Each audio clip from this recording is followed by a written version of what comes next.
இருக்கிறது ரொம்ப டேஞ்சரஸா. எந்த அனிமல் நீங்க எடுத்தாலுமே ட்ரெயின் பண்ணல அப்படின்னா அது டேஞ்சரஸ் அனிமல். நம்ம எந்த அளவுக்கு கேரிங்கா பேசுறோமோ அதே அளவுக்கு கேரிங் நம்ம கிட்ட அவங்க திரும்பி வந்து பண்ணுவாங்க. டாக்ஸ் வந்து எனக்காச்சும் யாரையாவது நெக கசி கீறி இருக்கா? என்ன பண்ணுவீங்க?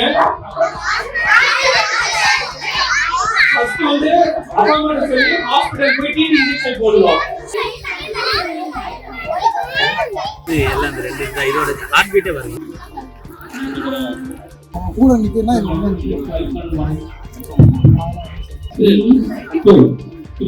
மேக்ஸிமம் கன்சிடர் இல்ல.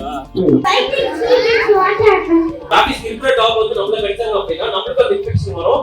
ஃபர்ஸ்ட் அஃபெக்ட் ஆகுறது வந்து நம்மளோட பிரெயின் அஃபெக்ட் ஆகும். இப்ப டாக்ஸ் கடிச்சிட்டு வெச்சுக்கோங்களேன். சப்போஸ் நான் எதிர்பார்க்கல 3 டாக்ஸ் கடிச்சிட்டு அப்படினா ஃபர்ஸ்ட் டாக்டர்ஸ் போறதுக்கு முன்னாடி நம்ம என்ன பண்ணணும்னா நம்ம தண்ணியில வந்து ஃபர்ஸ்ட் கழுவணும். ஒரு 10 மினிட்ஸ் வந்து நல்ல தண்ணியில கழுவணும். ஒரு டர்ட்டி வாட்டரோ இல்ல உப்பு தண்ணியோ கழுவக்கூடாது. இவங்க வந்து ஹை எனர்ஜி டாக்னா ஓடணும்னு ஆசைப்படுவாங்க. ஓடிக்கிட்டே இருக்கணும், விளையாடிக்கிட்டே இருக்கணும், ஜம்ப் பண்ணிக்கிட்டே இருக்கணும்னு ஆசைப்படுவாங்க. நீங்க எப்படி சின்னதுல இருந்தே பழக்குறீங்களோ அப்படிதான் டாக்ஸ் இருப்பாங்க. நம்மளுக்கு எப்படி கோவம் வருமோ டாக்ஸ்க்கும் கோவம் வரும்.